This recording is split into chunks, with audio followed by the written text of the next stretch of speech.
And welcome everyone to another recording of the Social Media News Roundup. Joining me for more reviews, rants and raves about your favorite social network is my co-host, Natalie Eminae from Ococo Media.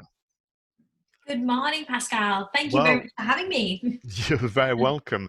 We've got a lot to cover today. So the lion's share will be, of course, the news roundup, going through all the major social media platforms. I'm also going to ask you about your strategy of the month. I'm also going to ask you about your social media app of the month. I'll share my social media content of the month as well as my content creation app of the month. There's a lot to go through. Our intention for all of you is to be very helpful and helping you maybe fine tune and adjust your activities on social media to get better results. So, shall we begin, Natalie, with the news roundup, the lion's share of what we do usually every month? And well, I suppose, which platform would you like to begin with? I think we probably have to tackle the elephant in the room, the social media news of the last couple of weeks. And that is a platform we don't often start with. In fact, we may have never started with, but it is in fact Twitter. So Twitter this month has suffered from that hack, and you would have seen it. Even if you don't use Twitter, this was kind of like leading news channel headline.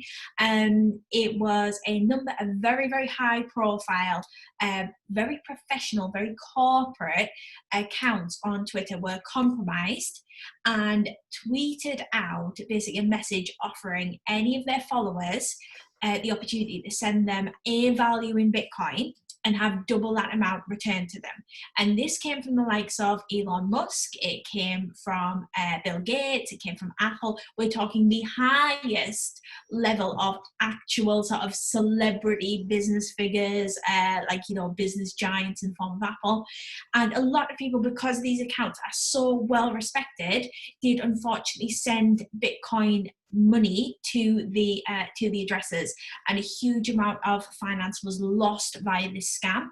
Now, the compromise was at a back-end level. So it wasn't like these accounts were hacked in the way that you or I traditionally would think of a hack, where someone has access to your account either through a bit of malware or through, hacking into your password or getting your password from somewhere. The kind of mere mortal level of hacking. This is the very, very sophisticated getting in through the back end of Twitter to then access these channels. So while that is comforting for users in so much as it gives you a little bit more faith in the password protection system, it does not give you very much faith in the back-end system of a social network. So it was a little bit of a complete PR disaster for Twitter, a network which is already a little bit down on its luck, as ad revenue is down 23% for the quarter in the wake of the pandemic. So we are seeing Twitter almost, I don't want to overplay it, but I would say this is a real low point for Twitter in terms of establishing trust with its users. It has done a lot to very, very quickly fix the issue. It is a little bit like putting a quick band-aid plaster over it, just quickly get that stuck on. But they have removed the ability to share a Bitcoin address, so you can't physically share your Bitcoin address on Twitter and have money sent directly to that address. Whether it stays like that forever or whether that's just a temporary quick fix will remain to be seen. So they are trying, but I think from where Twitter is now, we are certainly going to see some significant rebuilding of trust and response from audiences. On the back of that, and on the back of that revenue figure being down, we have seen Jack Dorsey announce, and the official wording, I would be very, very careful with it, is they are in the very, very early phases of exploring a paid subscription model. So it could be that they're bringing in new features that we haven't had access to previously and we're going to be able to pay money for, which is probably the easier way to do it. Or it could be that Twitter is actually going to start to look at a subscription model, and perhaps even potentially, they haven't ruled out, but they haven't said this, get us to pay for some of the features that we are using for free at the moment. All of this means quite an uncertain time for Twitter. And what that means for a small business is that we need to recognize that public perception of Twitter may have shifted. So with that in mind, and with in mind that people might not be as trusting of links on Twitter, they might not be as keen to click through, they might want to more passively consume media that they see on Twitter rather than engage with it, just simply look at it. Because if they were to like it or retweet it, and perhaps there was something wrong with that content, if one of their followers saw it. So all of this will sort of run through a user's kind of head on a conscious or subconscious level. They might just not really interact, but not really know why. Are we doing enough to shift our business messaging to messaging that actually still works for us as a brand, but recognizes that we might not be able to get users to do all these things that we typically would expect them to do, like if we include a link and click through the website?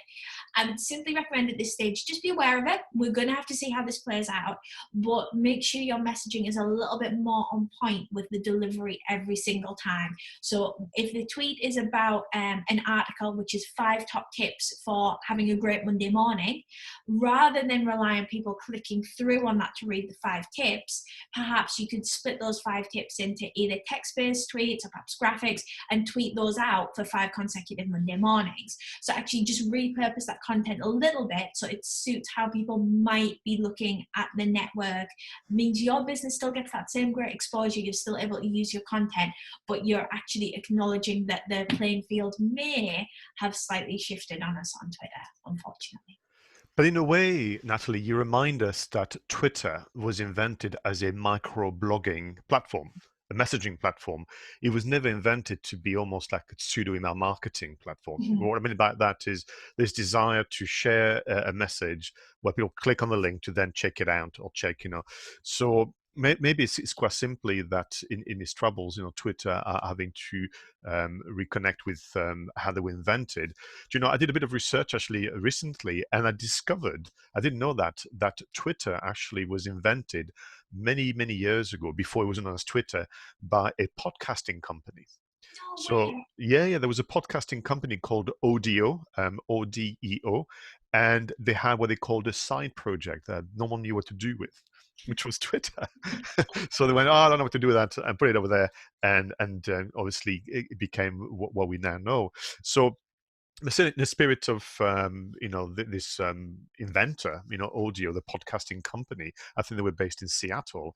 They invented what they thought was a micro-blogging platform where people would share messages and information, but they would stay on the platform. There was never that desire to link out. So uh, yeah, it's inconvenient, but I almost see, well, yeah, that makes sense because that's where they are. I'm still conflicted with Twitter. I kind of really like the platform, and there's an enormous amount of goodwill from the user community. But I can, if I look at the data, I get more value from other platforms. I'll give you that, but I'm still a keen user. And I think they need to therefore to be very careful that those keen users don't start to kind of pull back a bit for a number of reasons. Twitter will say to us that at heart their desire is to be a bit of a news platform. They want to be in the moment, and I'm struggling to sometimes get that right as a business owner manager, because I'm busy, and at some time I'm not in the moment, as in I report back on what I've seen come across. So that I'm a huge fan of curation. And I do that a lot on LinkedIn, and I do a little bit on Twitter because of the character counts and so on. What's your take on this idea of Twitter still keep going on about we are a bit of a news platform, we want to be in the moment, we're going to be your de facto go-to platform to be kept informed. Does that stack up when you run a business? I think as a business, we can be in the moment, but we're rarely completely in the moment on the completely submerged kind of space that Twitter would necessarily allow us to be. Because I think as a business, we probably don't have that many real business moments. So the news element of Twitter, I do kind of get it, because I can remember vividly watching the Trump election and watching that unfold on Twitter, and I was very in the moment then. have I used it since to look at American politics? Very fleetingly, and never as I would describe as in the moment. So I think, if it's something that is a huge global phenomenon and it feels like this is really something that's happening to the world that's a little bit different, it does have scope for kind of seeing what peers are saying. But actually, is that even a playing field for businesses? Can we get involved in those massive global moments? Is it appropriate for a business to be sort of wading in with their businessy thoughts, which are ultimately all probably around driving PR, driving sales, driving revenue? So perhaps Twitter, as much as it would like to be that will operate on a way where individual users may like it, or like you and I, Pascal, they might be constantly just playing catch up with everything. But it probably doesn't have a direct revenue stream within that space, because it's very, very difficult for a business to, if you consider the size of business, even if there was something that was trending on Twitter for an afternoon that was completely out of the blue, you as a business might want to capitalize on it. You might want to very quickly set up a Twitter ad, but actually, you're going to have collateral. You might need a landing page. Even if the stars aligned and you got this huge global marketing potential opportunity completely out of the blue, you're probably not ready for it. So as much as it can be good if there's something that you're interested in, it can be very social, you can join in the conversations. It's just, I think what they want and what a user base wants is probably just not quite that aligned at the moment. I would completely agree with that, Pascal. No, absolutely. So what is interesting is a few months ago, you and I were celebrating the fact that Twitter was profitable for the first time ever in their history, and now they're no longer profitable, which is tricky. We were also saying that it was probably the brand that had been the least controversial, because by then, at the time, Facebook was making the headline for all the wrong reasons. So was Amazon and so on.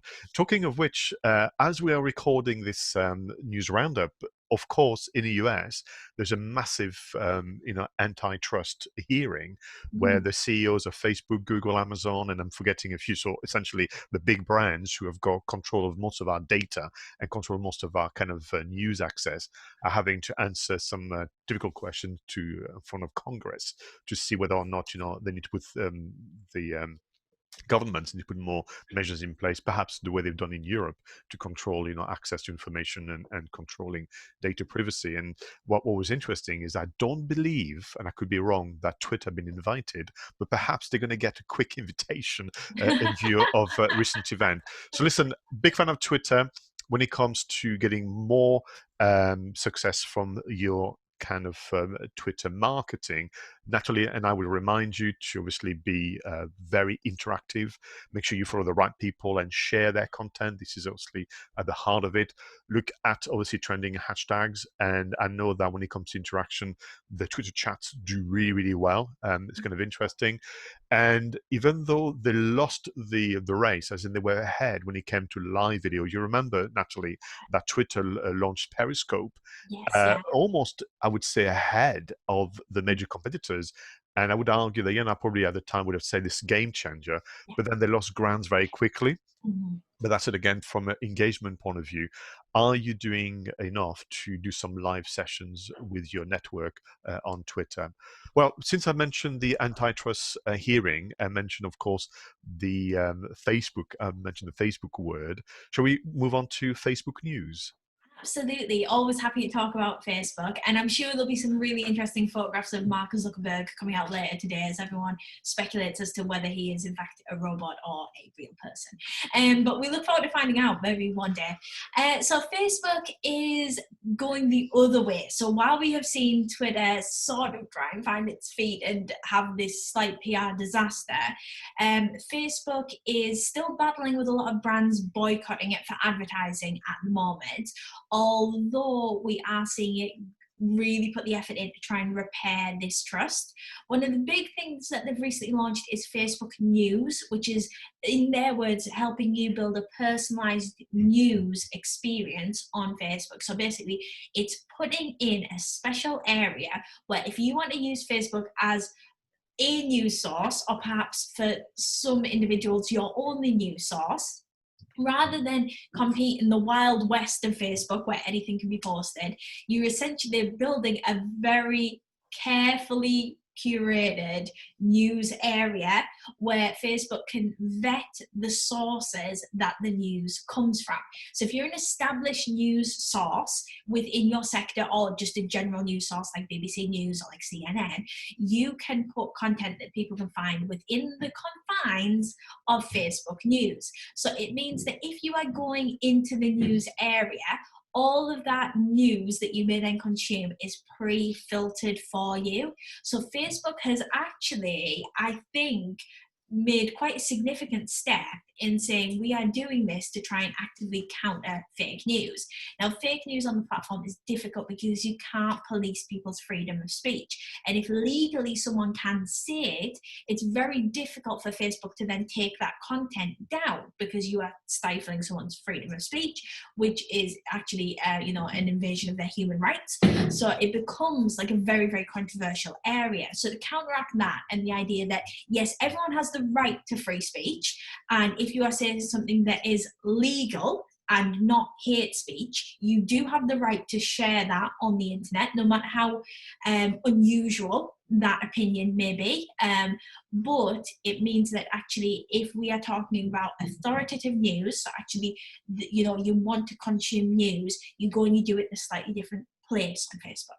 So it's interesting to see them do it. I think it's a very, very difficult problem to solve, but it has started that conversation around not all voices online are equal. There does need to be some vetting as to what is authority and can be reported as news and what is not an authoritative voice. So it's about getting that balance right. But interesting to see Facebook actually make quite a lot of progress in that one area in a month where Twitter's probably had its worst ever fake news compromise story go out. Kind of leading on from that, we are also seeing Facebook try and tackle a few of the other big issues for it as a platform. So for Messenger and Messenger app on your mobile device, you are now able to include a multi-authentication lock. So what that means is rather than just go on the app, you can then utilize your phone resource. So whatever you might use to lock your phone, whether that's a PIN code or whether that's a thumbprint scanner or whether it's facial recognition, but whatever you use on your device, whatever your device is capable of, you can now also have that to protect your messenger. So your messages are more private even on your own phone. It's designed because Facebook's trying to basically encourage use of a younger audience base on the platform. They are very, very security and privacy conscious. If you think that you might be 15, 16, 17 years old and you lend your phone to your friend or you pass them their phone to look at a photograph, you might not then want them necessarily to go through all of your messages. Just gives that added layer of security. Again, whether it's one of those things a little bit like Twitter where it's a subconscious rather than a conscious thought of now my messages are more secure, I feel happier with Facebook, might not be what you think in your head, but it just helps alleviate that because suddenly things do feel more secure and you feel like you can use that platform a little bit more. It's just designed to compete with other messaging platforms and designed to drive that user base towards the opportunity. Within Messenger, we're also seeing just announced some new additional features around who can message you, which I think is certainly something that mums and dads would probably quite like to see. Worrying about anyone that might be slightly younger using Facebook, who are they talking to?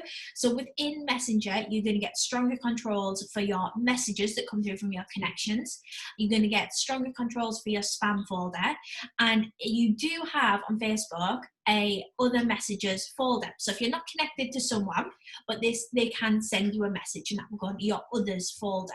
Now within there, Facebook is trying all sorts of new techniques, but little things like if you were to be sent an image by someone you don't know, that image would be blurred. So you would not see that upon opening the message. There's actually a layer between you getting the message and you seeing the image, which is all of the types of things that these are really tough issues for social platforms to crack, because the issue is not with the platform itself. The issue is with the user base, and actually they don't have all that much control about how users will use that kind of system. So we are seeing quite a lot of effort from Facebook to try and tackle these issues.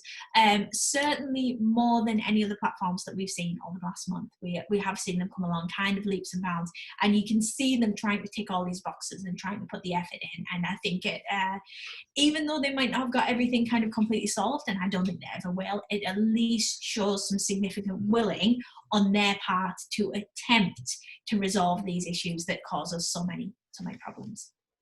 So let me go back to, thanks for that. That's a great update. So the Facebook News, do you see this to be a separate app, almost like Google News? On my phone now, I've got Google News as a separate icon, and they've done a great job to sometime, well, as they promised, actually, in their 2018 conference, you get local news based obviously on your location. If they cover a story, they have what they called full coverage, where they show you articles, which will have maybe sometime diverging views or kind of mindsets and approaches. So will the Facebook News be a separate app altogether, do you think? I would like to see it as a separate app. I think that would be really cool. And again, help with that differentiation of, are you going onto Facebook? Are you going onto Facebook News? And actually try and educate the user base around the idea of Facebook is for peer-to-peer kind of comms or communicating with brands. It's not necessarily the best way to get your news.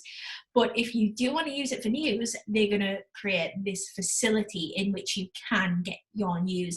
It's almost like Facebook has looked at the audience and said, okay, you're using it for news. We weren't expecting you to do that. Let's build something that's actually better for what you want. So with that sort of mindset in mind, I would very much like to see that, Pascal, where you go to Facebook to do all the Facebook things. And then if you're used to using Facebook for your news, you go to Facebook News. You can be very selective with your publications. Exactly as you said, you can have local publications. You can have industry publications if you wanted to follow things that are work-related or anything that you're interested in. And you can also filter and remove publications. So if you are an adamant non-Daily Mail reader, you might not want a bit of Daily Mail news popping up. Or likewise, if you would really prefer only Daily Mail news, you can create that too. So it's entirely flexible and really designed with the user in mind as to, okay, let's make something where people can get what they need because they're looking at us for it and we're not quite set up for it. So they have pivoted. It is really Well, certainly when Google News was announced, as in it was relaunched, because it always existed, but as a separate app and so on, and with their drive for local news, but also full coverage. So, for example, you could have a story, but actually they look for secondary, tertiary stories. So, unlike what is happening at the moment, where it's always the big brands like the BBC and the Guardian and whatever that get the look in. With a full coverage, you could actually it'd be a smaller media company, could even be a PR agency that gets their story through. So I did say to my customers at the time, if you've kind of not done much PR recently, consider investing in PR because the likelihood now to be discovered, even though it'd be a modest PR campaign because of the Google News, and I think with Facebook News it'll be the same. With regard to Messenger, I remember again that Messenger as a platform owned by Facebook is by far the most popular platform. In the space of 3 years now, they have pretty much more users than Facebook themselves on a daily basis. So what you find is that there's a transition away from Facebook, because I think, frankly, Natalie, it's too noisy now, and people are just not, and they move towards somewhere calmer, where it's actually a much smaller network of contacts, and they use Messenger. And I think that therefore Messenger for Business should be a strong consideration for our viewers and listeners today. Great. What else have you got from maybe the Facebook ecosystem? Well, the most exciting news for businesses on Facebook is the opportunity to go live from Rooms. So Rooms are a relatively new Facebook feature that effectively enable a bit of video calling, but the ability to use that setup to then go live it's kind of a new element for smaller businesses or even larger broadcasters. It's a different way to kind of get some content in front of an audience, which is always the end goal for a business, to get that content out there and get some audience members watching it, because then you might be able to sell something, you might be able to build a connection. It's the ultimate aim when it comes to actually putting the content out. All too often it can be very, very easy to pour your heart and soul into recording a video, and then it goes out and then it kind of gets a bit visible. Not really. But the ability to go live from rooms does give you the scope to have multiple people on that rooms live.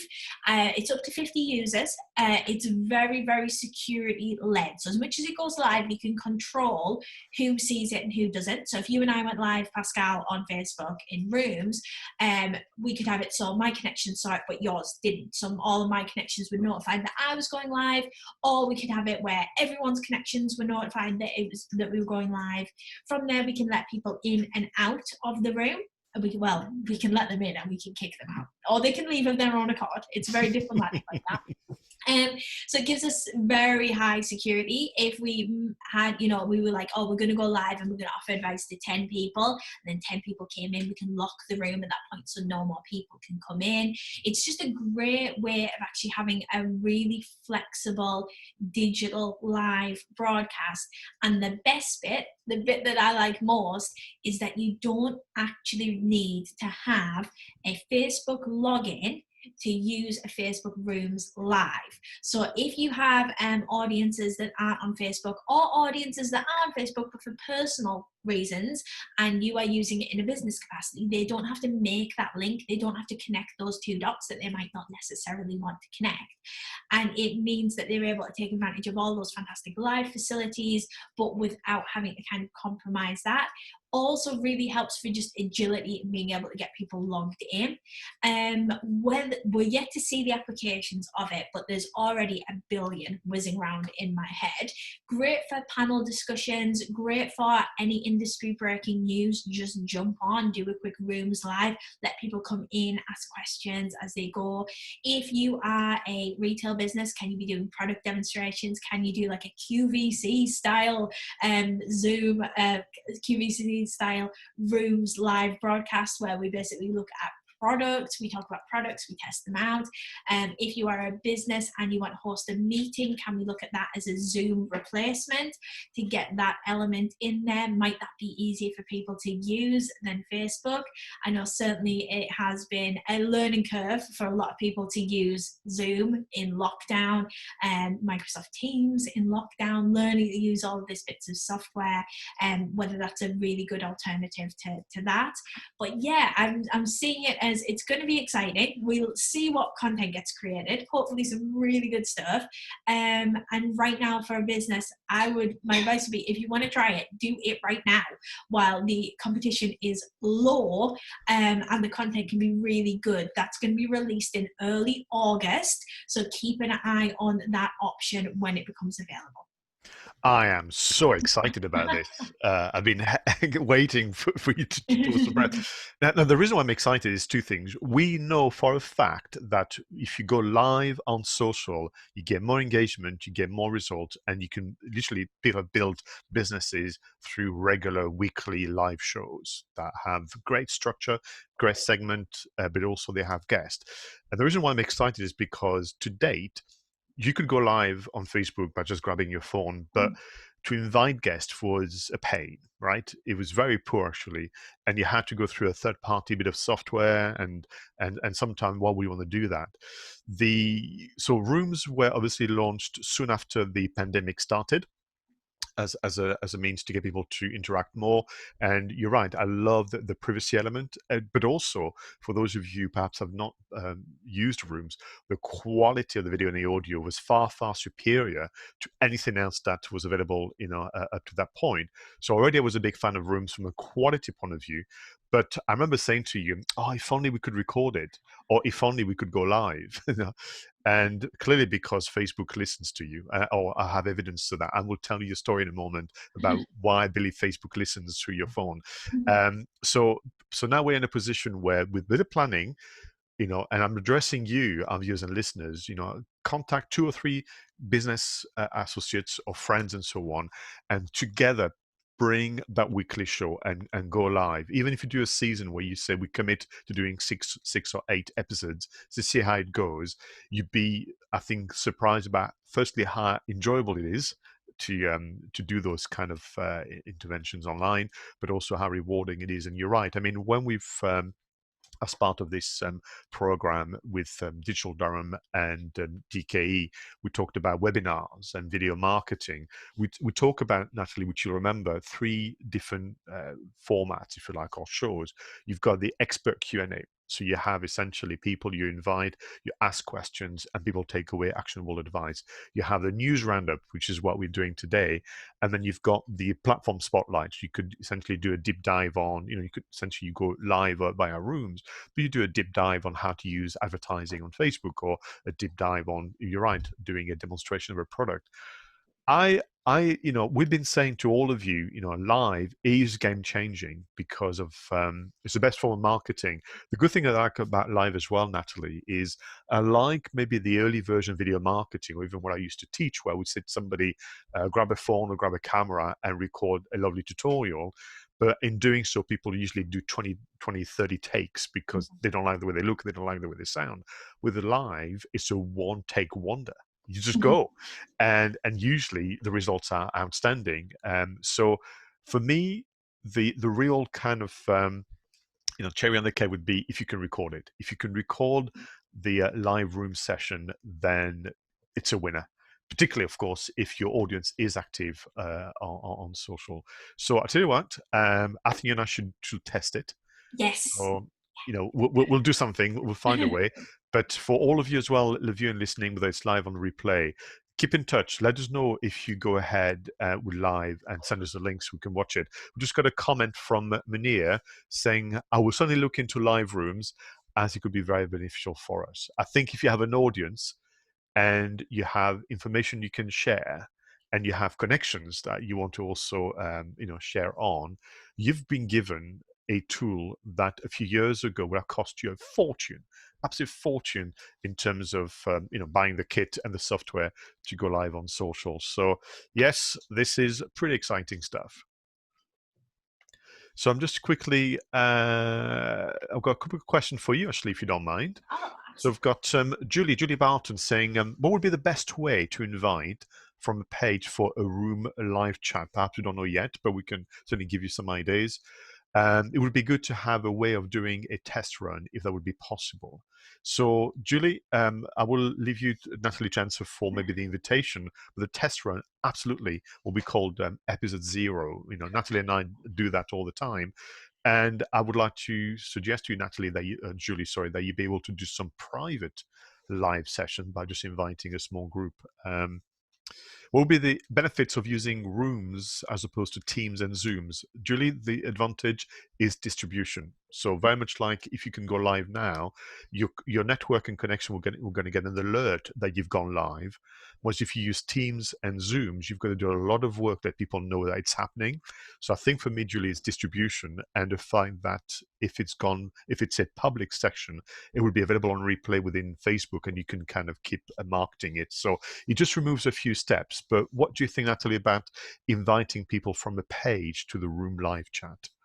Yeah, so it's one of those things where it's not fully finalized and launched, so you can never completely know, and social networks are very good at throwing us some curveballs all the time.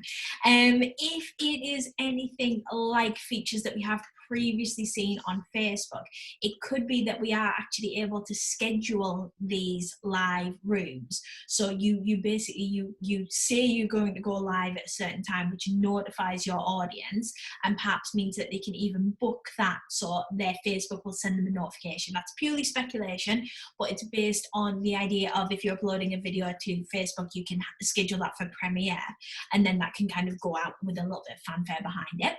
If it is one of those things where it is a page that is going live and it's an off-the-cuff live, you didn't know you were going to do it, and then half an hour later you're doing it, which is great. I suspect it'll be a notification basis. So if someone has liked your page, they will receive a notification to say this page is live, which will then prompt them to kind of watch it that way. What will also be nice is if that page goes live and I've liked your page and I'm watching your content, but I think, oh, you know who would really like this? My friend. I will then be able to sort of share that with her or invite them to the chat, to basically join in and watch and kind of join the room as well, providing that the room is not locked, it's not a private room. If it's open, it gives you the opportunity to reach all of these people that have already liked your page, and then from there they can help you distribute that content even further, as you mentioned distribution, Pascal. So it's the first step is the notification will go out to your existing audience, and then from there they will help share that.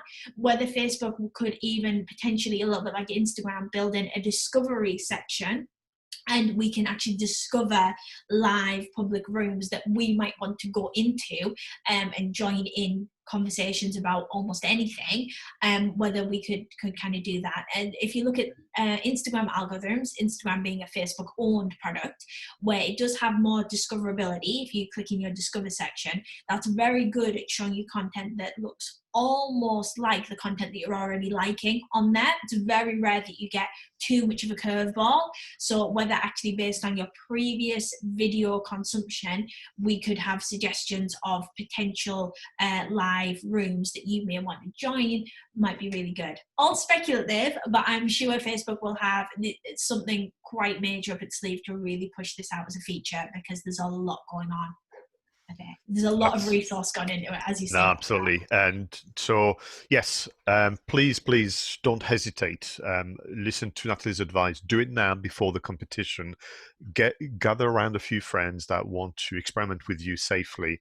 And we've got a thank you from Julie, by the way, Natalie. You're very welcome, Julie. It was my pleasure. So, well, you mentioned Instagram, actually. Shall we move on to that? Absolutely. So Insta is about to launch. Sorry, should I say Insta, because it's the? Oh, I don't know. I just feel is Instagram like all people, and then Insta is like you're more into it. Yeah, I don't know. I think it's just because I've mentioned the word Instagram 100 times a day, so it's just easier to cut it down. It's half the effort. So I'm asking, let's ask the audience, are you Instagram or are you Insta? And then we'll do a vote today. But over to you. Yeah, we'll edit what we're saying appropriately. On an email, I even just put IG now. I'm that lazy with it. So, so Instagram is launching Reels next month. Now, Reels is its TikTok slayer. Now, bear in mind, Instagram was Facebook's Snapchat slayer. So we're seeing a little bit more competition come out amongst these platforms. TikTok is and has been massive. It's experienced completely exponential growth. It is a huge established thing within the digital networking landscape at the moment. It is still very user-led. It's yet to get completely monopolized by businesses in terms of the content, and we see very, very loyal consumer bases. So with that in mind, obviously Instagram has looked at that and thought, oh, we want a piece of that. We can definitely do that. The idea is it's short form video content built around challenges, and it will be Reels. We don't know whether it's going to be a standalone app at the moment or whether it's going to be part of Instagram, but what we would probably expect is a bit of a blend of the two, like IGTV. Where there's a separate app if you know you want to watch long form, you go onto IGTV. If you want to be on Insta, but you might then watch some longer form content as well, you can go directly on Instagram. And then whether we have Reels as a standalone, but then also it filters into Instagram, so it gets people using it, then downloading the app, which Instagram is very, very good at and has a very, very loyal audience base. So the majority of its users will log in multiple times a day. Average session is now between 20 and 40 minutes on Instagram, so very, very loyal continued users. So Reels should be interesting.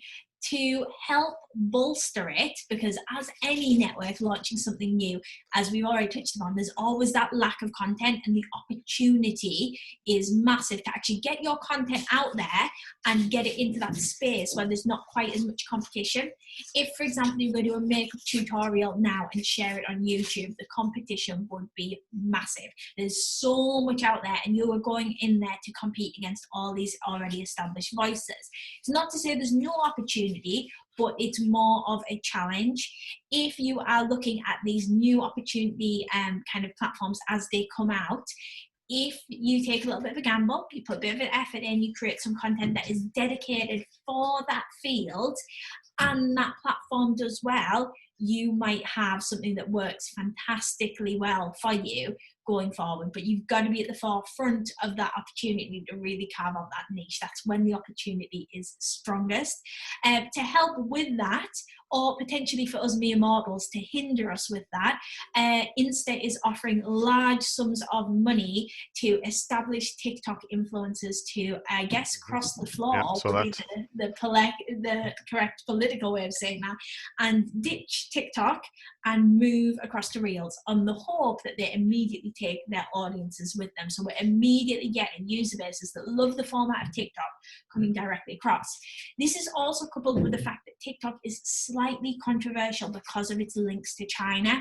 We've already seen it very recently banned in India, and we have seen a lot of sort of, conflicting headlines as to what may or may not be censored on the platform, but it really has opened up that little bit of opportunity for Facebook and Instagram to operate in that playing field, and typically they generally do it quite well. And whether we could even potentially see Facebook as the lesser of two evils when it comes to a digital platform for the first time ever, it could be that people do end up feeling more secure with Facebook if they can get the PR right than they might with, let's say, a TikTok alternative. Yeah, and I saw the headlines where TikTok did complain quite strongly, saying, "Well, listen, you're big enough as it is. What do you have to copy us?" That was kind of the headline. I also saw the headlines where 49 million videos have been taken down off TikTok because they contravene the terms of condition of use and service. So I thought, wow, 49 million, that's a lot. And then the headline carried on, which is only 1% of the total videos uploaded on TikTok, thinking, all right, that's not a lot then. So I think it's a very interesting brand. I think people, are going to be very loyal. But here we are. It reminds me a bit of the days of TV programs and magazines, where people used to poach editors and used to poach journalists off each other, trying to compete into this very, very noisy marketplace. But I think you're right. With Instagram and being so present and established, the Reels, REELS, the spelling, is going to be very, very interesting. Again, for business owner managers listening to us, you don't have to necessarily rush into it. I mean, the conditions remain, Natalie. Do you have an audience on Instagram? Are you active on Instagram? And it's going to allow you to find a different way to express yourself. Because the other things that Instagram have been looking into that made the news, which I know you know, firstly, stories, which is an important way in which you can kind of break through the noise. They are testing ways in which you can have a whole page of stories. So right now, you'll know that you get a little kind of circles at the top of your feed, and you can choose to ignore them and look at the main home feed, or you can tap on the the images. They're looking to look at, instead of having to scroll from left to right or right to left, they're looking at actually creating a whole page with just those icons to go through stories. So I thought that was interesting. They still want more interaction, because I think on balance, compared to Facebook themselves or even Messenger or WhatsApp, there's not as much back and forth between those who post, those who comment, and so on. So looking at ways which a account holder could actually pen the top 3 comments or the top 3 reactions to their post. What do you make of that? quite like this because it helps you direct the conversation, which is sometimes a little bit harder to do on Instagram. And audiences really on Insta, based on how it was originally set up as an app, and there wasn't that much in terms of functionality. It was just very visual. You'd scroll and you'd like it, you'd scroll and you'd like it, you'd scroll and you'd like it, and that was about all you could do. It does mean that actually users haven't got used to that sort of deep dive, let's get involved in the comments kind of thing on Instagram. I know if I see something, I may click on the comments, but I never bother like adding to the conversation. And often for accounts that do get a lot of comments, they get a lot of comments. So it could just be people, you know, just commenting, and quality will vary. So within that, you might want to actually pull out some questions. You might even want to ask them some questions yourself, give people a bit of a thread, something that they can get involved with. If you are a business, perhaps you're doing some sort of like market research, you could ask for people's opinions, get them involved. Anyone likes to share their opinion. Everyone likes to be asked what they think or what they would do or which they prefer. So it's kind of a nice way to create that encouragement without trying to make it too forced, because if it's forced, it simply won't work. But actually, if we can give a bit more direction to those comments where not everything gets completely lost, it might be easier to create a bit more dialogue and interaction on Insta that way. And I wonder whether it's also a way for Instagram to track the account holders who are truly present. You know, that sentence is then doing the rounds of post and ghost, you know, where you put something on social and then you disappear for several days, and people are commenting, and because there's no reaction to their reactions, the algorithm, which I'll address in a moment, kind of deemed you to be a poor account holder, and your post then become demoted. Just to close on the Facebook ecosystem, then move on to a different platform. I came across the news from WhatsApp for Business.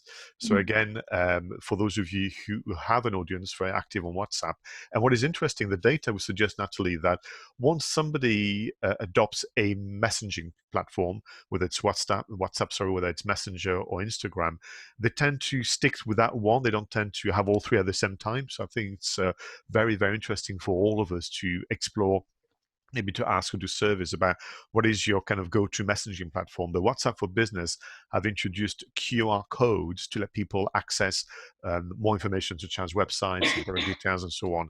Now, I must confess, at first I went, QR codes, you know, how is that going to work at a time where we need to social distance? But the article actually did say it was the ability to scan maybe packaging, and maybe you've ordered something from an organization, you can scan the QR code to access their websites and more.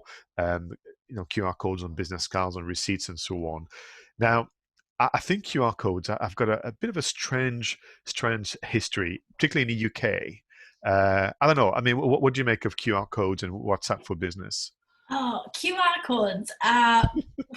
They were going to be massive. They came out and no one used them. Is the harsh truth of the matter. I remember seeing on like the London Underground like massive walls of ads from supermarkets, and they had all their products, and you can basically scan the QR codes and fill your shopping baskets. And you know, from when you saw that in ad week, you were like, wow, this is going to change the world. And then just no one ever used them. So they kind of really didn't take off. I know that often I've seen, if a business has given a card with a QR code on, I've been a bit, is that a bit outdated to have a QR code? Am I ever going to scan that? But I've got to say, actually, recently, since lockdown, I have been out once for food, and at the restaurant, they got you to scan a QR code that was on the table on your phone to bring up the menu, so you didn't have to touch a menu.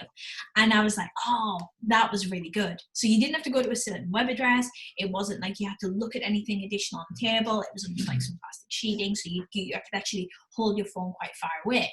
So whether we may see a slight resurgence or change in the way the QR code works that gets us all actually using them, because previously, while they seemed like they were going to have all these fantastic applications, what actually came off was not quite a representation of what we needed. The hassle of scanning the QR code was never worth the benefit of what we got.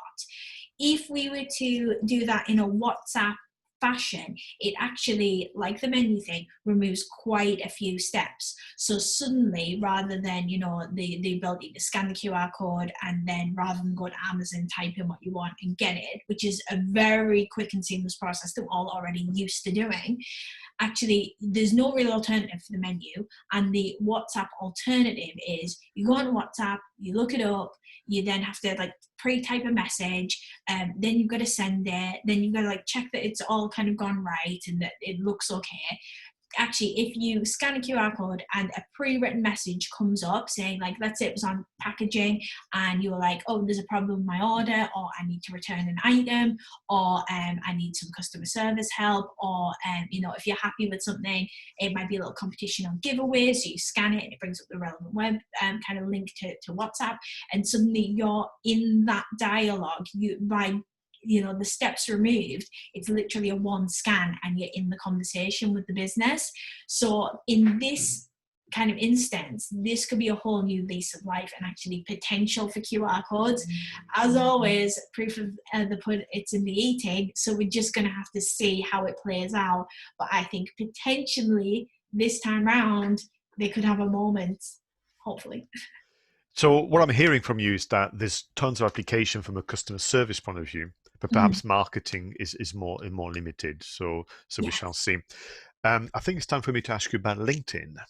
Oh, LinkedIn. Well, for once, not a huge amount of LinkedIn news, but Pascal Fintoni, you will be familiar with the issue of name pronunciation, as I am lucky enough to have a pronounceable first name, but often people can't pronounce Eminae, and it doesn't really particularly bother me. But I think if people couldn't pronounce my first name, I would actually probably prefer that they could. So to help overcome this issue and get us all networking better, LinkedIn has now launched the ability to have an audio recording next to your name of you pronouncing your name correctly. So if you are networking on LinkedIn and someone has only ever seen your name written down, and you were to then set up a call or some sort of communication beyond LinkedIn. So your relationship with that person is started on LinkedIn, but you're going to have a call or you're going to have a Zoom, or you want to kind of mention something within your organization. You don't want to be getting that name mispronounced, and now is the time to learn it. And it will also remove the awkward, oh, how do you pronounce that? And then a completely different pronunciation is said back to you, and you're like, I will just go with that. So it just removes that the confusion around it, and pronunciation is one of those things that I think we could all do better with. So it's nice. It's just one of those facilities where the applications are as limited as that. I can't see what else you could possibly use it for, but it is a nice feature to have for the use of it. So a bit of nice LinkedIn news to kick us off. That's great. And it reminds me a little of that sketch from Michael McIntyre where he says, how many times can you ask someone's name before you can no longer do it? And through the sketch, which is very funny, you say about 3 times, and eventually you have to go whatever you think you've heard. I mean, for me, I'm always, I'm always thinking, okay, so that's the baby step towards something more exciting. And I wonder whether LinkedIn are preparing for an option where perhaps within the LinkedIn, that you've got the different features. You've got your name, you've got your kind of headline, you've got your overview, you've got your career history, and whether you'd be able to do some longer form audio where perhaps actually someone could listen to an overview statement about who you are, who you help, and how you help them. So I wouldn't say necessarily word for word what's in the overview, but perhaps actually to give an introduction. I mean, on that basis, what wouldn't you do? What wouldn't you do a video? But that's the same with Twitter, where last month talked about the audio tweets, and you kind of go, why not do a video? Where sometimes audio is simpler. Sometimes if you have a bad hair day, it's better to record an audio than try and do that. So yeah, I think it's a great feature, but I've got a suspicion that it's leading to something bigger and greater. What else have you got about LinkedIn? Oh, LinkedIn had a big announcement in the last couple of weeks, and this is, well, actually, it's an opportunity for using their new feature because it's from their CEO, Ryan Ruslansky. which I can't read my own handwriting for the pronunciation issue on that one. But he has issued a statement to all LinkedIn employees advising that they are seeing continued momentum on the platform for marketing solutions. So these are LinkedIn's paid solutions, basically. Marketing solutions, learning solutions, sales solutions, and LinkedIn Premium. They're all continuing to see demand on the platform for those areas. Where they're not seeing demand right now on LinkedIn and is probably quite significantly impacted is talent solutions. So this is the recruitment area of LinkedIn, which is absolutely massive in terms of they charge pretty hefty premiums for recruiters and headhunters to actually be able to access additional facilities to reach people that might fill the vacancies that they have on their books. And that takes the form of additional search tools, a sort of behind the scenes like CRM database where you can effectively prospect people and keep a log on for your communications with them. Share that across team members, so you're not all hassling the same person, but if that person then came back to the organization, that lead is not lost even if the person that originally dealt with them has since moved on. So it's a very sort of strategic, very data-led approach to recruitment, and they're just not seeing demand for it. So with that in mind, they're going to be deflecting some of that resource into other areas, and we are seeing that reflected in LinkedIn's own perspective, as we're seeing on a large generalization scale, a lot of businesses making cutbacks and unfortunately redundancies. And we are seeing LinkedIn of its own accord look to cut about 6% of its workforce globally as a result of the pandemic. So they are, to use a lovely digital phrase, they're eating their own dog food because they know they're aware of this issue and they are recognizing it in the steps that they are taking. They're recognizing that themselves and many, many other organizations are going through this. They're actually making job cuts. There doesn't seem to be as much opportunity for new roles, and they are pivoting their resource to make sure that as they serve all of those individual users and the businesses that will continue to use them, the resource is going into the right place. So if they were, new features would not encourage users back to talent acquisition right now. It wouldn't, but new features in marketing solutions might encourage more people to spend on advertising. So it's about putting that resource into what's going to sell for them, which makes complete sense. And it's what all of us do completely, just on a much larger kind of scale with them as a social platform. So what they have announced in terms of working with small businesses, we're seeing something quite unprecedented from LinkedIn. So we're seeing LinkedIn actually shift away from its traditional bread and butter of marketing solutions are very size led. So if you're a big business, it's easy to play on LinkedIn, and things like recruitment can be very expensive on LinkedIn. If you want to list a job, there is a significant cost barrier to put that out. Literally, if you look at an alternative, you could create an advert on Facebook for a job, just literally have that created. It doesn't force you to create it as a job advert. You can if you want, or you can just create it as an advert. LinkedIn doesn't give you that freedom. A job must be in the job section and an advert must be in the advert section.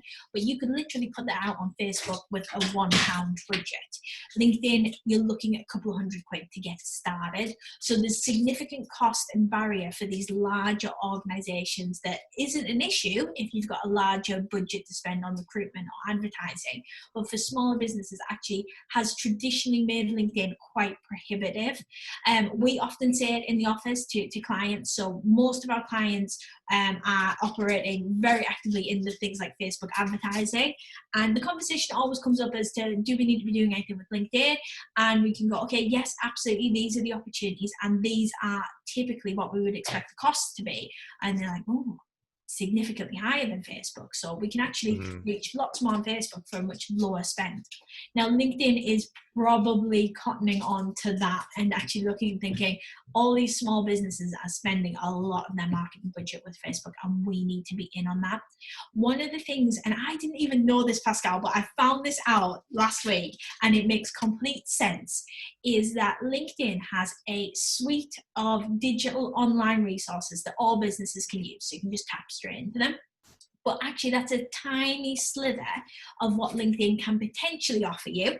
The rest of it is led behind the scenes, so it's not platform based, and it's operated by a field sales team. So this is, I guess, a little bit like a door-to-door salesperson that will go out to businesses. Now, it doesn't surprise me that they have them, because often if you look at networks like Facebook, they might have the charity sector field team that provide support to their biggest spenders. But actually, LinkedIn has kept this quite isolated for lots of smaller businesses. And what they've recognized and announced, although details are completely sketchy at the moment, is that they're going to build these options into an online suite for small businesses that we can all access, and will hopefully be a little bit more price competitive. So maybe not quite Facebook low budget level, but a little bit like it takes the edge off for small businesses. Perhaps they vet that so that it only, you have to meet certain criteria to filter into that option. But it's going to make it so there's better resource online and actually take away some of that field sales team. They'll still continue to work with the biggest spenders and provide them the bespoke level of support given the level of spend they have with them, which makes complete sense from the social networking point of view. But actually, it's going to be quite exciting to see what shape that takes as LinkedIn recognizes the fact that it needs to get more smaller businesses spending more money with it. Absolutely. And, I was reminded actually when I was looking at the news as well about LinkedIn that, of course, they are owned by Microsoft. Mm-hmm. Sometimes you forget that because they tend to do their own things. And Microsoft and LinkedIn have also launched some online courses, and they're doing things to support small business and so on. So I think this is happening here. But LinkedIn still wishes, like all the platform, in fact, more interactivity. They are asking us, the profile holders and the company page managers, to create more interactivity. So they're looking, and the way they do that sometimes, they publish like an ebook, which is usually well pulled together. But I'm always kind of interested by the subject of the ebook, because I think that kind of tells you a lot about what LinkedIn is thinking and what they want. And the most recent ebooks were around video. So they want more video content. Oh, by the way, I still don't have the live, LinkedIn. That's painful. It is very painful. People who've been following the news roundup for a while will know that a friend of mine, Roger Edwards, has got it, and I'm so pleased for him. Anyway, so they want video, and they want people to use the poll survey device. Now, I must confess, I went, the poll survey, and it's kind of hidden away. So when you do a post on LinkedIn, you click, and sometimes you get straight into crafting, your message, but it's in there somewhere, lost in all the different options. But what they're saying is that they've seen great results in terms of interaction for people to do that kind of survey, that polling on LinkedIn. So for our viewers and listeners, video, once again, on LinkedIn, where possible, published natively. And also, can you maybe do the weekly, fortnightly survey with your audience, to asking questions that will allow you to maybe use that as a spark for some some blogging, maybe with some live sessions, but certainly for interactivity. I'm just being mindful of time here, so let's move on to, I know you shared with me before we went on Zoom today that you had some news from Pinterest. I'm always pleased to hear about Pinterest. Pinterest it's one of those networks where actually most of the time it doesn't really say a lot, but when it does bring something to the table, you're like, that's really cool, thanks Pinterest. So Pinterest is it's largely image based, it's largely discovery based, and it operates in a slightly different way to other social platforms. It does fit within the social media marketing family, but perhaps it's more of a distant aunt or kind of cousin that you don't see very often, but every time that it's Christmas they come around, which is not a bad analogy for Pinterest, because a lot of their work is seasonal and trend led, which means that they are often a very, very good barometer of what the web is doing, because they have high volume of users, very seasonal, very trend led. So that data, when it comes up from Pinterest, does tend to be very, very timely.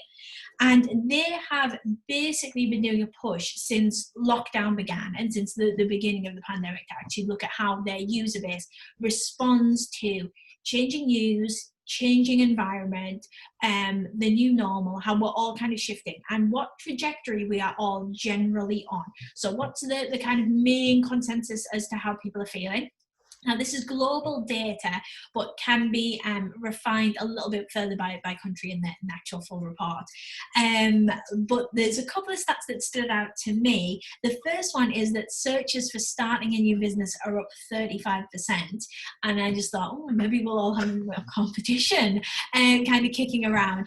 But it's interesting to see people considering that element of business and discovery on Pinterest as a platform. But the one that really caught my eye that I really liked is that we're seeing a 42% increase in positive searches between February, the beginning of the pandemic, and May. So our audiences typically are feeling better by 42%. 42% of them are more interested in positivity. Positive searches are up. It's a reflection of perhaps the current state of play, where we are in the new normal, but life is not how it was prior to lockdown, but it's not how it was in lockdown. We're in this sort of new normal phase where everything's a little bit extra. Everything has a little bit more going on than we're necessarily used to. But ultimately, people are starting to get into that rhythm or feel a little bit better or feel a little bit more comfortable and move out of that phase where it's just getting everything right in yourself to actually looking towards that slightly more positive. And what that repercussion has on us as businesses is, whether you're on Pinterest or not, are we doing enough to match that trend? If that is the digital trend that we are seeing, where people are looking for more positivity, are we doing enough to give them that information? And there's lots of ways that you can be more positive or more negative in your own marketing. One of the ones that we'll see all the time, Pascal, you will see so many of these, is it 5 amazing things you can do with your social media marketing, or is it 5 social media marketing disasters to avoid? And it's, do we sell on the positive or the fear? Are we selling on the opportunity or the worry?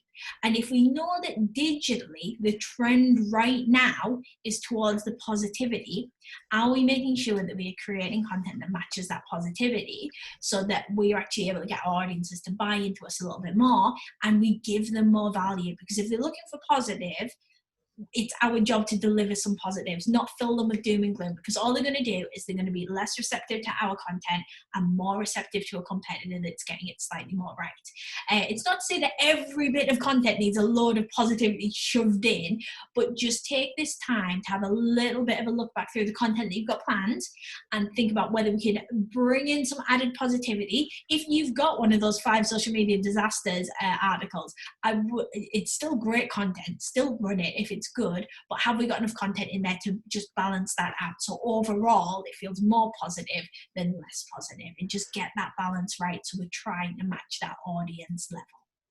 And I'm absolutely sure that our viewers and listeners are not guilty of, the worst kind, which is a clickbaiting.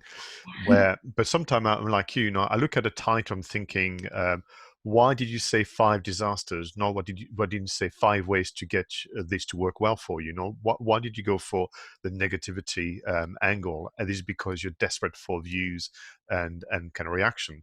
And I think, you mentioned the term doom and gloom. I listened to an interview with an expert in psychology and social media, and there is a term that is used during the interview called doom scrolling.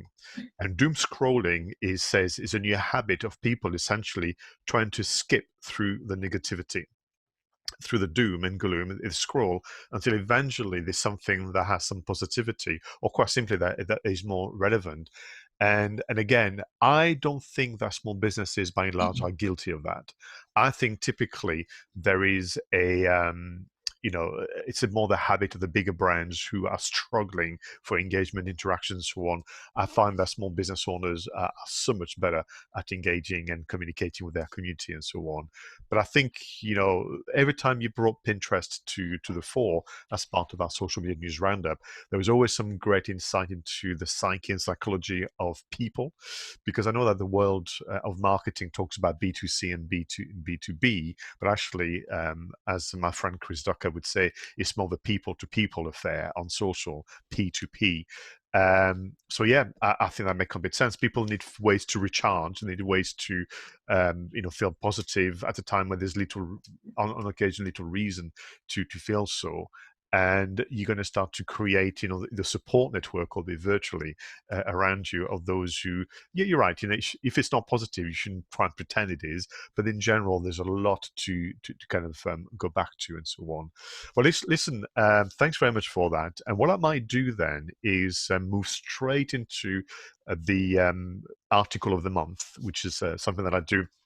In the meantime, do feel free to add questions as you see fit. So what I'm going to do, which is usually what I do things with you, is I'm going to bring on screen visuals, and I'm going to present to you, actually it was an ebook written, compiled by the team at Meltwater. Now, Meltwater is an enterprise social media management tool.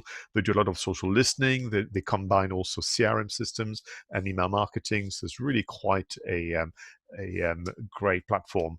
And of course, they do their bit to study what goes on online. And they created this ebook, as you can see, called How Social Media Algorithms Work. And I'm so pleased I managed to pronounce algorithm properly. So, and I think this is not about tricks and hacks and clever games. It's simply understanding the desire for the platform to provide a good service to their user base, and how can you as a marketer and business owner essentially align your efforts. So what I want to do is I want to bring on screen their kind of conclusions about how algorithms work, and I would like you to say whether or not you agree or disagree with their findings. So if you're like happy to play along, I always like, because I always surprise you, because you never know what I'm going to do every time. So let's begin with the 4 common algorithm focus. So the reason why it's titled, because it's quite a lengthy ebook, I just went for the essentials. So the number 1 statement that they make is that all platform will favor authenticity. Now, I know this where there's been abused and overused, but what they mean by that is that platform now, both combining AI and human kind of editors, will know whether or not this is just a pseudo sales message, whether it's just a chore, or whether there's something that you've made up, but you're not trying to be helpful, you're not trying to engage, you're not trying to build a community. It's just basically off your desk type of social media. So if number 1, authenticity.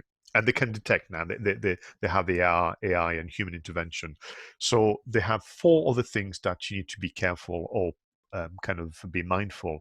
So number 1, which will not surprise you, frequent daily activity is rewarded by the algorithm. Do you agree or disagree? Completely. And I think it's something that is a little bit hard to get your head around on social media. And I know sometimes we speak to clients and they come to us and they're like, oh yes, I would like 3 tweets a month. That's how much I want to put out on Twitter. And you're like, I mean, just better off not using Twitter at all.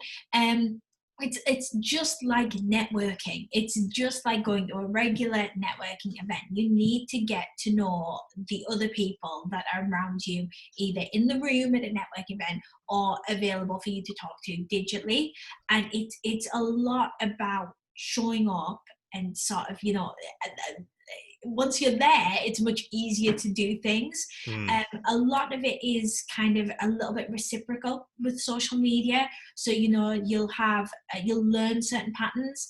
If you follow a certain person on LinkedIn and you often get value from their content, and you often interact with it, or you watch it a bit more, LinkedIn will show you more of that. So by showing up and by actually acknowledging that you're going to take part, you're doing the first step of social media marketing, which is being social. So that's completely no surprise, and easier to gain that trust, that authenticity, by being regular in your communication rather than fleeting. And I think, that when those platforms first came on, and some of them, we're approaching that 20-year anniversary, some of them, it was okay to, as the article said, to be a part-timer, because it was new and no one. But now that we are approaching a strong maturation process of those platforms, if you're not active daily, which could be simply you post something that you've created or curated, you react to the reactions, and you kind of nurture your network by making contacts or by sharing their own posts. If you just put some time in the diary every day to do so, you find it to be enjoyable, but it'd be rewarding for the business. Okay, number 2, native content creation is rewarded, and an 80% native and 20% external content split is better or ideal. Do you agree or disagree? Yes, absolutely. It's like, I always try and relate this for kind of people. It's like someone ringing you on the phone to ask you to send them an email. It's like, have the conversation where the conversation can be had. Now, sometimes it is a functionality issue. Let's say I had a 30-minute tutorial that was hosted on YouTube. Now, with the best will in the world, I can't post that on LinkedIn natively. My cap is 10 minutes. So there are always exceptions, and always instances where you might actually just like people to click through to your website to get more information, or to try and prospect them to continue them on their digital journey. So I do recognize there is value in getting people to click through to do something else. But when it comes to the content itself, if we can have the content on that platform, so rather than we go click here to get value, it's like, here's some value and you can click here if you want. It's a much better way to frame it. So you're actually, even if your audiences aren't doing anything further than looking at your content on a set platform, they're actually getting value from you, and every time they see something that you post, it's meaningful to them. It just teaches them a little bit about you without them having to take action, which is fantastically helpful, because it means the opportunity is all there for you, and the chance to get their attention and get them to do something else is great. But if they just tell them one thing, what do we want to tell them today? So yeah, absolutely, that makes complete sense. I actually like that in terms of the number split. Yeah. And nice to see that as a kind of really current number, because it does make it easy if you were, as a business just getting started with your social media, to think, all right, my next 5 posts, let me check that 4 of them say something that's really meaningful on that platform, and 1 I'm allowed to kind of really, they get the value elsewhere. And it almost gives you like a little metric, so you can add that up in your head, and almost like a sort of paint by numbers approach to it. So that's very cool. Smashing. The third one is something that I've seen for myself, which is this one, that posts are initially only served to a small percentage of users within a network, and the algorithm watches their reactions carefully, and as a result of which they decide to then share it to a wider audience or not at all. I mean, I just said, I've seen this happen to my post. What do you say? Is that something that you agree or disagree with? Oh, I completely agree with this. And it's particularly interesting if you look at a platform where you can sort of measure this. The one for me that I always use to kind of look at this would be LinkedIn, where you can see how many people have viewed a video or kind of seen a post. And if you watch that number and how it increases, it does not increase in a uniform platform. It basically will have, slow interaction right off the bat, and then the interaction will go up based on the visibility also going up at the same rate. So it's really important to post content that is relevant when users see it. Filtering that in a little bit further, so if you've got a really long blog post, or like a 10-minute video on LinkedIn, actually posting that at 9 o'clock on a morning when people are just settling into their emails and their day, it's not the best time to get all of that immediate opportunity with it. But if you were to post it at 2 o'clock in the afternoon, where audiences might be further into their day and have a free 10 minutes to watch it, it will help massively with that. So just matching that content up to what is going to actually work in that time scale. I've seen examples where, I do my weekly roundups on a Monday and a Friday. And sometime because of work or stuff, I posted it at a very different time. And I can tell that the numbers are plummet literally because of that initial small percentage of users not getting it, because I've changed the time and so on. So for all of us, bear this in mind and find ways to make sure that you get that initial reaction that then gives you that reach. The final algorithm focus point, as Meltwater is mentioning it, is this one, which is content from users with detailed credible profiles is rewarded. You Yes, agree or disagree?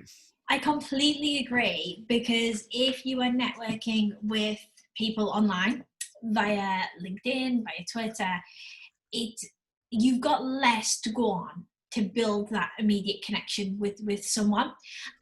So actually having the opportunity to tell people more about yourself makes complete sense, in terms of being able to actually build rapport.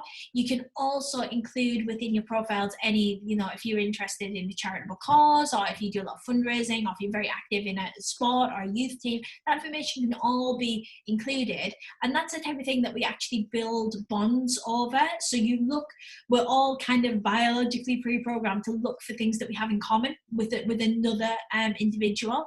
So actually having that there makes people feel like they're connecting with a real person that they may have some things in common with, or even if they don't, even if they were very passionate about things that you have no interest in, at least makes them look like a 3D human being. So they're not just a LinkedIn profile that is a something. They are actually a real person that goes to work, has a life, and it just really helps break through that clutter. But also knowing a little bit more about people helps bring that credibility and make us feel a little bit safer with them. The biggest example that I can give you is, if you have a personal social media profile, whether that is LinkedIn, whether it's Twitter, whether it's even Facebook, is the picture a picture of you, or is it a picture of anything else? With the kind of biggest offenders are always logos. You don't go into a networking meeting with a logo over your face. No matter how much you've spent on that logo, you go in with your actual real human face. It should be no different online.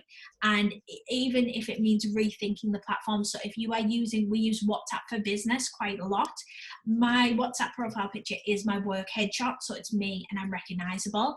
But you do see a lot of businesses, you might send them a message on WhatsApp, their picture's a dog, and you're like, oh, okay, the business has nothing to really do with dogs, but this is going to be a dog that I now feel like I'm messaging with rather than a person. And it just doesn't quite make that human connection, which is people buy from people. We're all seeking that. Yeah, and this idea of your profile to be comprehensive, leave no fields incomplete.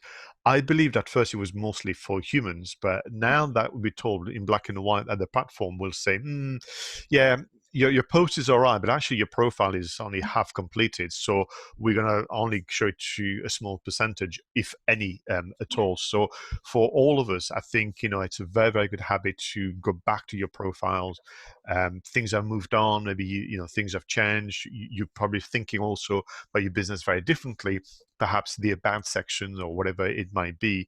I mean, even YouTube, which I know still wants to claim to be a social network, but I'm always surprised sometimes about. I discover a little segment, section of the profile that I left blank because I missed it. So because the difficulty naturally for all of us and for our viewers and listeners is that none of those platforms come with a good instruction guide. I mean, truthfully, you discover what to do on LinkedIn the moment you open the LinkedIn profile. And we're going back to what you said earlier about LinkedIn putting a lot of money and effort into things. How about LinkedIn, Facebook, Instagram, all of you? Why don't you put together an amazing website where there's some simple videos to follow, where you educate all of us about how to get great value from your platform? I mean, don't get me wrong, that would keep you and I busy having to share the advice and so on. But it just feels like even just the profile setup, even just the account setup and actually privacy and security, those two things, just tell us how it's done as opposed to having to discover for ourselves and fend for ourselves. Anyway, rant over, and I'm very, very mindful of time. So what I'm going to do is ask you to move on, if you don't mind, straight into the strategy of the month as per Natalie Eminae. Oh, strategy of the month. This month, what I really recommend that you spend a little bit of time thinking about, and it is something that we've kind of touched upon at various points today, particularly with the Pinterest, is have you got enough alignment points in your social media marketing strategy and within your content? And what we mean by alignment points are little moments, and moments usually in the form of a post or a tweet, where you let your audience know under no uncertain terms that you are on the exact same trajectory as they are. So it's all about aligning that you are in the moment with them, and this is what's happening right now. Now, there's a whole number of ways that we can do this. I think one of the tools we have previously looked at is Days of the Year calendar, where you can look up all the weird and wonderful things. Like, I believe yesterday was National Lipstick Day. I think that it was National Lipstick Day because Estee Lauder sent me an email telling me it was National Lipstick Day to try and create an alignment point as I'm on their mailing list. But it's basically just content that makes your audience feel like you and they are in the exact same moment. So your obvious ones are any seasonal days. So it could be Valentine's Day, Father's Day, Mother's Day. As we go into August, we don't have that many seasonal days. We've got a bank holiday. That's about it. But you might be able to use Days of the Year online to see if there's anything else that you can capitalize on. Whether that's something that's relevant to your audiences because you sell pet supplies and it's National Dog Day, or whether it's a little bit of a curveball because you're actually an accountancy firm but you have an office dog and you want to share a picture of them for Dog Day. So it's content that aligns those values. Whether it's as simple as if you are posting on a Saturday morning, getting something in place to say, oh, we hope everyone's weekend's off to a great start. We're open till X amount of time today and we're here to help with X, Y, and Z. Are we doing enough to frame and tell our audiences that you're experiencing this, we're experiencing this, and we're all in the same boat? It will be on a completely subconscious level for them. They won't think, yes, obviously it's the same day. Whether it's as simple as Monday motivation, going out on a Monday, just literally to say, we're here for you. We know it's Monday. We know Mondays are Mondays, and we're going to give you something that makes you feel a little bit better. But it just aligns that and makes your business seem like it is the one that is actually with your customer, rather than businesses that are just tweeting or posting about something that's far more general without those immediate points that build that little just valuable bit of connection. And on social media, it's all about just stacking those up to create really meaningful bonds.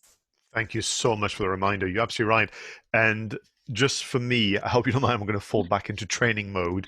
When we talk about, I don't use the terms alignment, but I talk about cognitive marketing.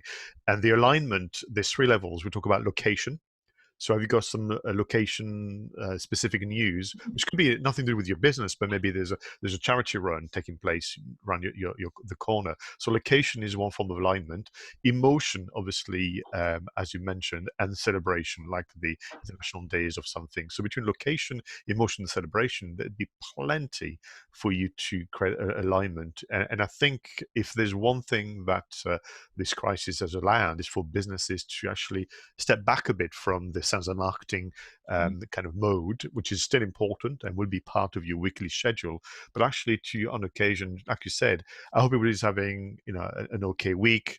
Let's do what we can, or celebrating a school doing a charity event, which is a kind of PR that we've done in the past, but perhaps we'll lose track of that. What will be your social media app of the month, Natalie? Well, I have a link to my social media app to make it just a little bit easier to get some of those alignment points in. So one of the easiest alignment points is, it's a little bit of a curveball, but it is actually the weather. And often if we have a view from an office window that might be, you can take some great sunny pictures. It could be your shop front, on a picture. But one of the things that we struggle with, because as a social media marketing agency, most of the content that we put out on client accounts is pre-scheduled. And it's particularly pre-scheduled on weekends as we operate reduced hours. So it's a challenge for us. But if you're a small business owner doing your own social media, It could be even more of a challenge if perhaps you are juggling on a weekend. Family life, social, actually doing a bit of work, running a business is never easy. It is always graft, and there are always 1,000 things going on. And the thing that always gets me is we can never guess the weather, because even if we know that it's going to be a fantastically sunny day tomorrow, we will see whether that actually happens. So with that in mind, you can never risk a good weather post on social media as much as we would like to, because if I was to post a picture saying, oh, it's a lovely sunny day in Gateshead this morning, for example, and that went out on my social media account, and anyone was in Gateshead and knew in fact that it was drizzly and super grey, the jig is up. I'm completely inauthentic online because my content is scheduled, and it caught me out. It tripped me up. But the weather is still a great opportunity, because we're British. We like to talk about the weather, and it can be used as a good alignment point, particularly if you can link your product or service to it. So if you have a benefit for a sunny day, it could even be if you're a financial advisor and you wanted to say, oh, it's a sunny day. If you'd like a brighter future for your finances, contact us. So there's lots of ways that you can tie that in.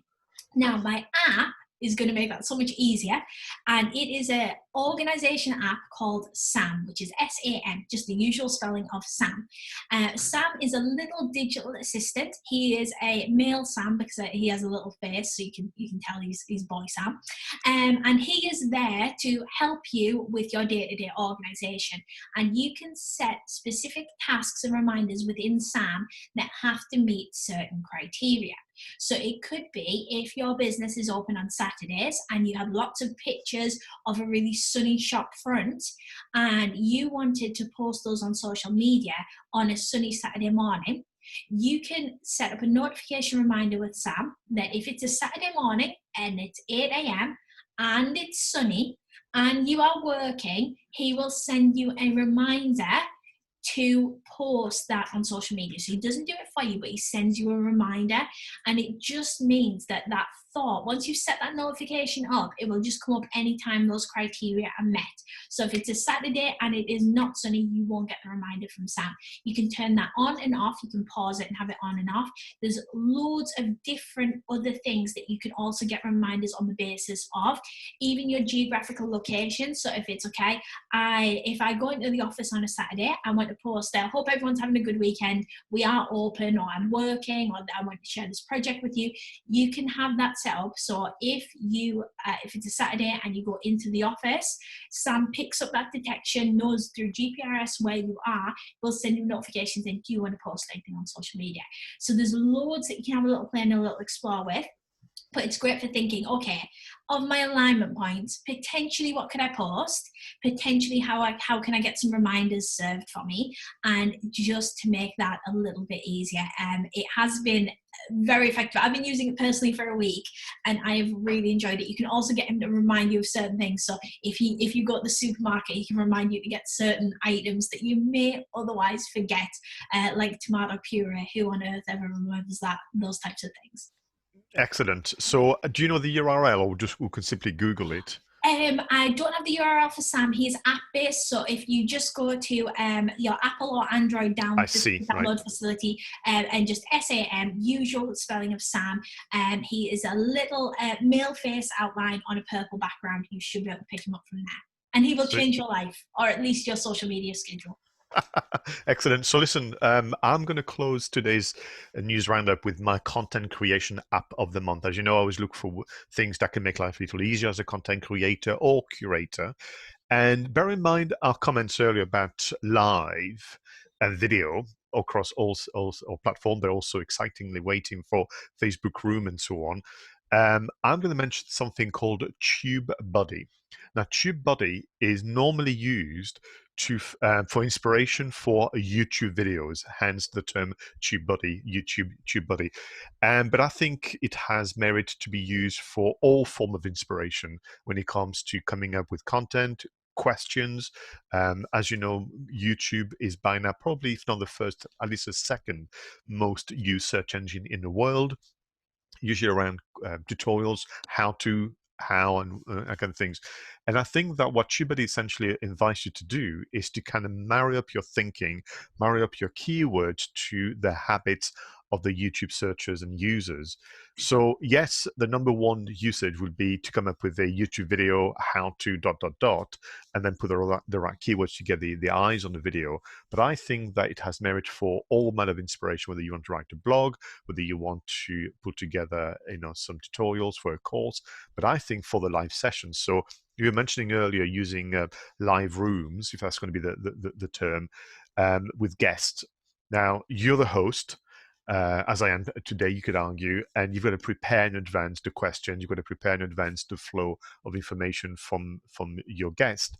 So I think what you could do is go on TubeBuddy and literally prep the next 4 to 5 sessions around a theme, because of course those questions that TubeBuddy recommends you should be using to craft a video are going to be in the moment and relevant to the audience as you go through. So for all of you out there, TubeBuddy, it's a website-based platform. There's a free version, and then there's some kind of chargeable services if you want to kind of crank up, the features.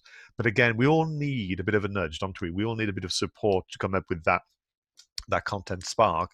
And I think in addition to using Google and any other platforms that I've mentioned, and Sam, consider having TubeBuddy as another virtual assistant, again with a view of creating content that is hitting the mark in terms of being relevant and the kind of questions people have. Wow, we've covered enormous amount of grounds. We've spoken about Twitter, we've spoken about Facebook and Instagram and Messenger and WhatsApp. We've spoken about LinkedIn. We've spoken about TikTok. We've spoken about Pinterest. We then moved on to talking about algorithm. You then shared your strategy of the month. You shared your social media app of the month. I just closed on the content creation app of the month. That was a lot there, but that was immense fun, wasn't it? Absolutely, it was a great journey. I can't believe we got quite so much covered, but we managed to pull it off, so it's all good. And so a big thank you to our audience who stuck around to listen to kind of reviews, rants and raves. A big thank you to the team at We Are Umi for organizing the session. And a big thank you to the host organizations, Digital Drive, Durham, and Digital Knowledge Exchange. Thank you for your support and for inviting us to, again, have immense fun for everybody. So what I'm going to do is I'm going to kind of wrap up the formal proceedings and close the recording. Natalie and I are going to stay for a bit of a Q&A and a bit of a chit chat with everybody. So until next time, go out there, create amazing content and be sociable. Bye-bye for now.